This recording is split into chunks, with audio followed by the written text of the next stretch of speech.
Episode 10-এর শুরুতে আমরা জাংমোকে দেখি। ঠিক তখনই ইনহা সেখানে আসে।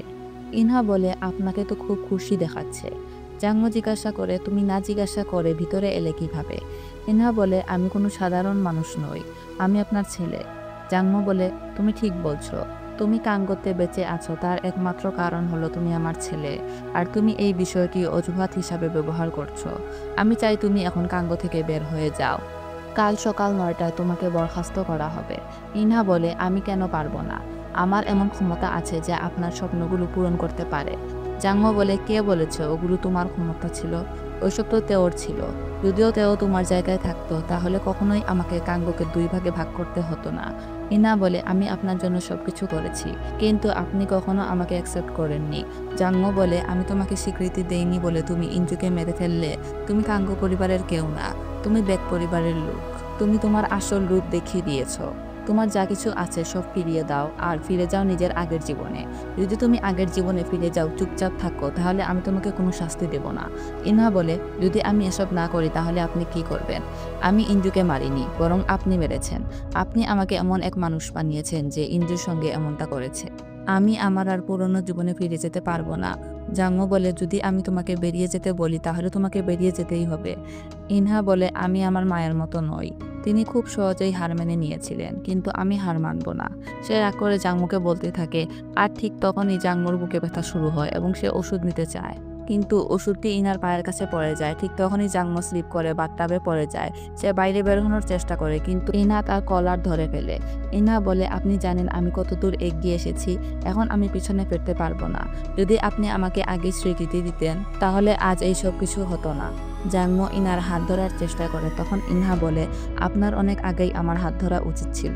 কাঙ্গো আপনার নয়, এটা আমার। কথা বলে ইনা জাংমোর হাত ছেড়ে দেয় এবং তাকে পানিতে ডুবিয়ে রেখে সেখান থেকে চলে যায়। এরপরের দৃশ্যেতেও হেওয়ানের কাছে জানতে চায় চেয়ারম্যান কেমন আছেন। হেওয়ান জানায় সে হসপিটালে যাচ্ছে। পরে আমরা জানতে পারি হিজু সময় মতো সেখানে চলে আসে এবং চেয়ারম্যানকে হসপিটালে নিয়ে যায়। তখন অন্যরাও সেখানে এসে পৌঁছায়। ঠিক সেই সময় ডাক্তার বলেন চেয়ারম্যান সময় মতো হার্টের ওষুধ খাননি, এই কারণে তার জ্ঞান এখনো ফিরছে না। তিনি কবে জ্ঞান ফিরে পাবেন তার কোনো নিশ্চয়তা তারা দিতে পারবে না। অন্যদিকে ইনা মনে করতে থাকে, যখন সে ডাক্তারকে চেয়ারম্যানের অফিসের ভিতরে একটি রুম থেকে বের হতে দেখছিল, সে বুঝে যায় নিশ্চয়ই এখানে একটি সিক্রেট রুম আছে। এসব চিন্তা করে ইনা চেয়ারম্যানের অফিসে যায় এবং ভিতরে গিয়ে সত্যি একটি গোপন রুম খুঁজে পায়। সে বুঝতে পারে তেও এখানেই লুকিয়েছিল। এরপরের দৃশ্যে তেও সেই প্রসিকিউটরের কাছে যায় যিনি কাঙ্গো কোম্পানিতে রেড চালিয়েছিলেন। প্রসিকিউটর তেওকে দেখে বলেন, তুমি একজন ওয়ান্টেড ক্রিমিনাল, তাহলে তুমি আমার কাছে কেন এসেছো? আমি একজন প্রসিকিউটর। তেও বলে, আমি কাউকে খুন করিনি। প্রসিকিউটর জিজ্ঞাসা করে, তুমি এসব আমাকে বলছো কেন? তেও উত্তর দেয়, আমি তোমার জীবন ধ্বংস করে দিয়েছিলাম আর সেই ঋণ শোধ করতে এসেছি। যে রাতে ইঞ্জু এবং ওই মেয়েটি খুন হয়েছিল সেই রাতে মেয়েটির ফোনে সবকিছু রেকর্ড হয়েছিল। তেও বলে, আমি তোমাকে একটি সুযোগ দিতে চাই। তুমি কি এই সুযোগ নিয়ে সিওল ফিরে যেতে চাও, নাকি এখানে পরে থেকে একটা অর্থহীন জীবন কাটাতে চাও? অন্যদিকে সুনবু বুঝতে পারে তেও প্রসিকিউটরের সঙ্গে আছে। সে প্রথমে ইনাকে কল করার কথা ভাবে, কিন্তু তারপর ফোন করে না। পরের দৃশ্যে দেখা যায় সেই প্রসিকিউটর সিওল প্রসিকিউট অফিসে যায় এবং সেখানে ডেটাবেস সেই রাতের প্রমাণগুলো খুঁজতে থাকে। তেও তাকে বলেছিল, যদি তুমি কোনো প্রমাণ না পাও তাহলে তুমি আমাকে গ্রেফতার করতে পারো। তারপর সে ওই মেয়েটির ফোন খুঁজে পায়। ফোনটি খুঁজে পেলেও সেখানে পাসওয়ার্ড দেওয়া ছিল, তাই সে ফোনটি একজন টেকনিশিয়ানের কাছে নিয়ে যায়। এরপর সে ফোনটি চেক করতেই দেখে ভিতরে কোনো ছবি, কোনো ভিডিও, কোনো কিছুই নেই। ফোনটি সম্পূর্ণ খালি ছিল। তারপর তেও আবার ফোনটি চেক করে আর হিডেন স্পেসের মধ্যে সব ভিডিও পেয়ে যায়। তখন দেখা যায় তেও নিজেরই হুঁশ ছিল না কি হচ্ছিল আসলে। যেখানে ফোনটি পড়েছিল তাতে সব রেকর্ড হচ্ছে। ইঞ্জু মাদকের নেশায় পাগলের মতো চিৎকার করছিল। ঠিক তখনই কিজুন ওখানে আসে এবং হঠাৎ তাকে ছুরি মেরে ফেলে। তারপর সে তেওকে ইনজেকশন দেয় এবং তারপর মেয়েটিকে মারতে শুরু করে। তখনই তেও দেখে নেয় যে যা কিছু ঘটছে সবকিছু ওই ফোনে রেকর্ড হয়ে গেছে। এরপর কিছু সময়ের মধ্যে সেখানে আরেকজন লোক আসে, কিন্তু তার মুখ দেখা যায় না। তেও তাকে বলে, তুমি ভিডিওটি ওখানে কাট করে দিও, যখন কিজুন আমাকে ইনজেকশন দিয়েছিল। তুমি ওই ভিডিওতে এটা দেখিও না যে সেখানে আরেকজন লোক এসেছিল, কারণ তার মুখ দেখা যায়নি। আর যদি কোনো গন্ডগোল হয় তাহলে কিজুন জেল থেকে ছাড়া পেতে পারে। তাই তোমাকে প্রথমে কিজুনকে গ্রেফতার করতে হবে। প্রসিকিউটর জিজ্ঞাসা করে তুমি কি জানো কে ওই দ্বিতীয় লোকটি ছিল? তেও বলে আমি তোমাকে আসল অপরাধী দেখাতে পারি। তারপর প্রসিকিউটর সেই ভিডিও তার সিনিয়রকে দেখায়। সিনিয়র বলে তুমি তোমার সব জিনিস নিয়ে সিওল ফিরে এসো, পরের সব কাজ আমি সামলাবো। এরপরের দৃশ্যে দেখা যায় তেও পুলিশ স্টেশনে পৌঁছে বলে আমি আত্মসমর্পণ করতে এসেছি। প্রসিকিউটর কিজুনকে গ্রেফতার করার জন্য কাঙ্গো অফিসে পৌঁছে যায়। সে বলে তোমাকে ইনজু এবং বুনার খুনের মামলায় গ্রেফতার করা হচ্ছে। ঠিক তখনই ইনহা দূর থেকে সব দেখছিল। এখন এই খবর সব জায়গায় ভাইরাল হয়ে যায় যে ইনজুর খুন তেও করেনি, বরং কিজুন করেছে। অন্যদিকে সুনু জানতে পারে যে কিজুন গ্রেফতার হয়ে গেছে। সে মনে মনে বলে এখন থেকে সবকিছু মজার হতে শুরু করলো। পরবর্তী সিনে ইগুজিন তেওর কাছে আসে। সে বলে আমি তোমার কেস লড়বো, আর তোমাকে টাকা পয়সা নিয়ে একদম চিন্তা করতে হবে না। তেও জিজ্ঞাসা করে তুমি আমার সাহায্য করতে চাও কেন? ইগুজিন জানায় আমি শুধু চেয়ারম্যান জংয়ের আদেশ অনুসরণ করছি। শুরু থেকে তিনি কিজুনের উপর সন্দেহ করছিলেন। পরের দৃশ্যে আমরা ইনহা এবং সাজনকে দেখি। ইনহা জিজ্ঞাসা করে আমি শুনেছি আপনি চেয়ারম্যানের সঙ্গে দেখা করতে গিয়েছিলেন, তিনি তোমাকে কি বললেন? সাজন বলে চেয়ারম্যান আমাকে কথা দিয়েছেন তিনি আমাকে কাঙ্গো এনার্জি দেবেন। সে বলে জাঙ্গোর সঙ্গে থাকলে আমি বেশি লাভে আছি, আর তুমি তো তার অবৈধ ছেলে। ইনহা বলে তোমার কাঙ্গো এনার্জি চাই, তাহলে আমি তোমাকে দেব। আর যদি তুমি কাঙ্গোর অবৈধ সন্তানের সঙ্গে কাজ করতে না চাও, তাহলে তুমি আমাকে সাহায্য করো যাতে আমি কাঙ্গোর মালিক হতে পারি। সাজন বলে তোমার কথা একটু ইন্টারেস্টিং না। যদি চেয়ারম্যান অসুস্থ না থাকতেন তাহলে তোমাকে অনেক আগেই এখান থেকে বের করে দিতেন। তুমি কাঙ্গো কখনোই পাবা না যতক্ষণ চেয়ারম্যান বেঁচে আছেন।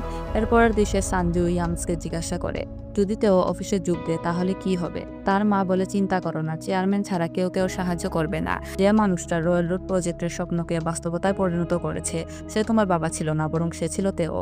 আর যদি প্রয়োজন পড়ে তাহলে আমরা তেওকে নিজের লোক বানিয়ে নেব। অন্যদিকে ইনহা যখন বাসায় পৌঁছায় দেখে হেওয়ান তার বিয়ের আন্টিটি রেখে চলে গেছে। পরবর্তী দৃশ্যে প্রসিকিউটর কিজুনকে জিজ্ঞাসা করে তুমি ইনজুকে কেন মেরেছিলে? কিজুন বলে সে আমাকে পশুর মতো ট্রিট করতো, সে আমাকে অনেক মারতো, তাই আমি তাকে মেরে ফেলেছি। প্রসিকিউটর জিজ্ঞাসা করে তুমি কি তেওকে ফাঁসিয়েছ? কিজুন বলে হ্যাঁ। প্রসিকিউটর বলে তুমি আমার সব প্রশ্নের উত্তর হ্যাঁ দিয়েছ, মানে তুমি সবকিছু স্বীকার করতে রাজি। তুমি সবকিছু এত সহজে মেনে নিচ্ছ কেন? এটা নিশ্চয়ই তোমার আইডিয়া না, তুমি নিশ্চয়ই কারো কথায় এসব করছো। কিজুন বলে এটা আমার নিজের আইডিয়া ছিল, আমি সব প্ল্যান করেছিলাম। পরবর্তী সিনে ইউমসুং সবাইকে ডাকে। সে সবাইকে জানায় সে কাঙ্গোতে একটি নতুন গ্রুপ তৈরি করেছে, প্ল্যানিং অ্যান্ড কোঅর্ডিনেশন ডিরেক্টর। আগে এমন কোনো বিভাগ ছিল না, কিন্তু এখন সে একটি নতুন ডিপার্টমেন্ট তৈরি করেছে যার সিইও হবে সানজু। এর পরবর্তী দৃশ্যে আমরা তেওকে দেখি জেলের সেই অপরাধীর সাথে।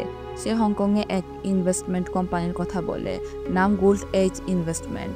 সে বলে এই কোম্পানির পেপার কোম্পানি যা সে নিজে তৈরি করেছিল যাতে ইনাকে চেয়ারম্যান বানানো যায়। লোকটি বলে আমি তোমার এই সিক্রেট জেনে গেছি, তুমি কি আমাকে মেরে ফেলবে? তেও জিজ্ঞাসা করে মরার আগে তুমি কি একবার আমার সঙ্গে কাজ করতে চাও? এরপর দেখা যায় সেই লোকটি জেল থেকে ছাড়া পেয়ে গেছে। হেওয়ান তার সঙ্গে দেখা করতে আসে। লোকটি জিজ্ঞাসা করে তুমি কি ইয়াংমির মেয়ে? সে আমার অনেক টাকা নিয়ে পালিয়ে গেছে। জানা যায় হেওয়ানের মা আগে এই লোকটির সঙ্গে কাজ করত। হেওয়ান বলে আমি আমার মায়ের সম্পর্কে বেশি কিছু জানি না, আমাদের এখন একসাথে কাজ করা উচিত। হেওয়ান তাকে সেই ইনভেস্টমেন্ট কোম্পানির ব্রাউজার দেয় যার কথা তেও তাকে জেলে বলেছিল। সে জানায় একজন মাইকেল চেং নামে ব্যক্তি 2021 সালে এই কোম্পানি শুরু করেছিল। ছোটবেলায় সে হংকং থেকে আমেরিকায় চলে যায়। লোকটি জিজ্ঞাসা করে এই মাইকেল চেংকে? তেও তো শুধু গোল্ড এজ ইনভেস্টমেন্টের কথা বলেছিল। হেওয়ান বলে তুমিই হলে মাইকেল চেং, তোমাকে মাইকেল চেং হতে হবে।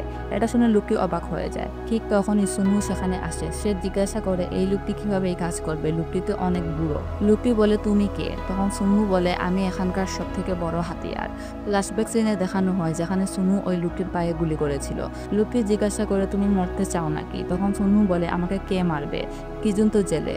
সে তখন বন্দুকটি ফেলে দিয়ে চলে যেতে শুরু করে, কিন্তু তখন লোকটি তাকে গুলি করার চেষ্টা করে।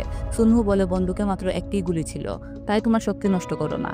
এরপর সে তেওর সঙ্গে দেখা করতে আসে। তেও জিজ্ঞাসা করে আমাদের মধ্যে কি এখনো কোনো সংযোগ আছে? সুনু বলে তুমি এমন কথা কেন বলছো? তারপর সে তাকে একটি গোল্ড ইনভেস্টমেন্ট কোম্পানির বিষয়ে বলে। সে বলে তুমি আমাকে বোকা বানাতে চেয়েছিলে, কিন্তু আমি জানি এই জিনিসে তোমার আমার সাহায্যের দরকার হবে। পরবর্তী দৃশ্যে দেখা যায় সুনহু নিজের হ্যাকিং ব্যবহার করে অনেক শেয়ার কিনে নেয়।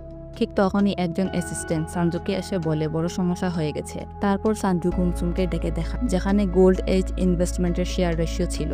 এটা দেখে সবাই ভয় পেয়ে যায়। যখন ইনা এটা জানতে পারে সে খুব রেগে যায়। সে কাউকে ফোন করে বলে এখনই গোল্ড ডাস্ট ইনভেস্টমেন্ট সম্পর্কে তথ্য বের করো।